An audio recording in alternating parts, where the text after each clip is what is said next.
एक rational number नहीं है, जबकि 22/7 जो है वो रैशनल नंबर है। तो ऐसा क्यों होता है, हम लोग थोड़ा सा एक्सप्लेनेशन देखते हैं। तो पाई क्या है वैसे? पाई को हम लोग नॉर्मली डिफाइन करते हैं किसी भी सर्कल का परिधि और उसका व्यास का जो अनुपात है उसी को हम लोग पाई बोलते हैं, ठीक है। तो अब नॉर्मली हम लोग कंफ्यूज हो जाते हैं कि पाई की तो वैल्यू होती है वो 3.14 होते हैं, या फिर इसी को हम लोग लिख देते हैं 22/7। और जब भी इन दोनों की बात होती है तो ये बोला जाता है कि ये रैशनल नंबर है, जबकि जब पाई दिया होता है, सिर्फ पाई लिखा होता है, तो ये इररेशनल नंबर होता है। तो ऐसा क्यों होता है? देखो, जब भी ऐसी वैल्यू दी होती है तो हम लोग रैशनल नंबर जानते हैं, ऐसा नंबर जिसको हम लोग P/Q की फॉर्म में लिख सके, और PQ क्या होना चाहिए? इंटीजर होना चाहिए, और Q नॉट इक्वल टू 0। तो ये जो 22/7 है पूरे कंडीशन को फिल कर रहा होता है। 3.14 भी कंडीशन को फिल कर रहा होता है, क्योंकि 3.14 को लिख सकते हैं 314 डिवाइड बाई 100, ये भी कंडीशन को फिल कर रहा होता है। बट आखिर पाई में ऐसी कौन सी प्रॉब्लम आती है जिसकी वजह से इररेशनल होता है?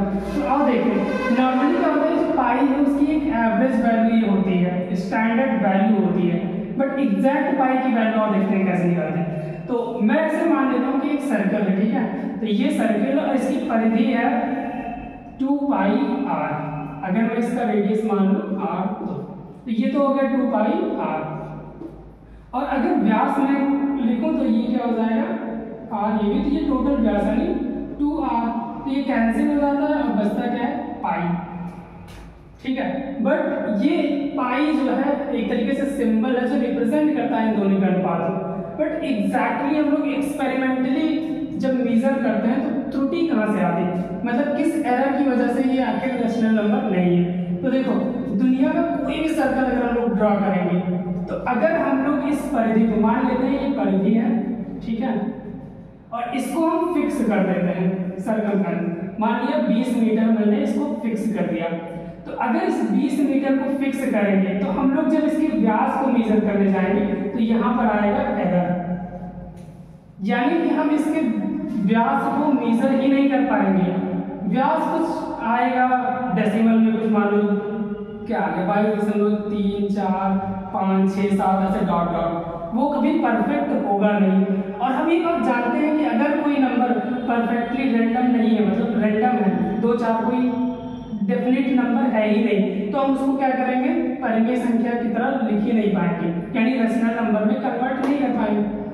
और हम ये भी जानते हैं कि अगर कोई नंबर लिखा हुआ है फ्रैक्शन में नीचे ऊपर, तो अगर यहाँ पर एक इररेशनल हो और यहाँ रैशनल हो, तब भी ये पूरा नंबर इररेशनल ही होगा, या फिर इसको इररेशनल कर दो, इसको रैशनल, तब भी ये पूरा इररेशनल। मतलब कहने का मतलब है कि अगर इररेशनल नंबर को रैशनल से डिवाइड करोगे तब भी इररेशनल आएगा, और रैशनल नंबर को इररेशनल से करोगे तब भी रैशनल आएगा। तो अब जरा देखो, हम लोग जानते हैं कि कोई भी सर्कल अगर हम लोग ड्रॉ करें तो उसका व्यास यानी डायमीटर मेजर ही नहीं हो पाएगा, वो डेसिमल में ही हमेशा आएगा। तो इसको जब कन्वर्ट नहीं करेंगे तो इसको डिवाइड जब करेंगे तो जो इसकी वैल्यू आएगी वो कभी एग्जैक्ट नहीं आएगी, मतलब कुछ ऐसे आएगा 3.143728 डॉट डॉट आता ही रहेगा, यानी एग्जैक्ट नहीं होगा। और जब एग्जैक्ट वैल्यू नहीं आएगी तो हम लोग इसका पॉइंट हटा के इसको कन्वर्ट नहीं कर पाएंगे। तो इसलिए जब हम लोग एक्सपेरिमेंटली देखने जाते हैं तो पता चलता है कि ये सॉल्वेबल नहीं है। तो इसीलिए हम लोग कहते हैं कि जब पाई हो तो रैशनल नहीं होगा। बट इसकी एवरेज वैल्यू को ही मान लेते हैं कि हाँ एक मीन वैल्यू है बढ़िया, तो उसको मान लेते हैं स्टैंडर्ड वैल्यू, और फिर हम लोग बोलते हैं कि ये क्या है? रैशनल। तो ये मानी हुई वैल्यू है, बट एग्जैक्टली ये इनडिटरमिनेट फॉर्म है, ठीक है। एक और इसका उल्टा देते हैं, मान लेते हैं कि हमें परिधि नहीं पता है, हम लोग इसको 10 मीटर मान के चलते हैं व्यास को। अगर हम 10 मीटर व्यास लेकर चलेंगे तो परिधि हम मेजर नहीं कर पाएंगे और यहाँ पर एरर आ जाएगा। तो अगर व्यास फिक्स मान लो 10 मीटर तो परिधि फिक्स नहीं होगा, यानी ये रैशनल नंबर है, 10 रैशनल नंबर है, बट यहाँ पर जब आएगा तो पॉइंट करके कुछ डिजिट आता ही रहेगा, तो उसको डिवाइड करोगे तो भी इररेशनल। तो इसका मतलब है कि हम ये कह सकते हैं कि किसी भी सर्कल के लिए या तो व्यास और परिधि एक साथ मेजर किया ही नहीं जा सकता, मतलब इन दोनों में एक का मान क्या होगा, इर्रेशनल होगा, और जिसकी वजह से इन दोनों का अनुपात यानी पाई की वैल्यू भी इर्रेशनल होती है। तो हमेशा याद रखो किसी भी सर्कल के लिए परिधि और व्यास का मान इर्रेशनल ही होगा, और इस परिधि और व्यास के अनुपात को ही पाई बोलते हैं। तो इसलिए पाई की वैल्यू जो है वो इर्रेशनल होती है, जबकि अगर उसकी एवरेज वैल्यू दे दे 3.14 तो वो रेशनल हो जाएगी, 22/7 तो रेशनल। Thank you.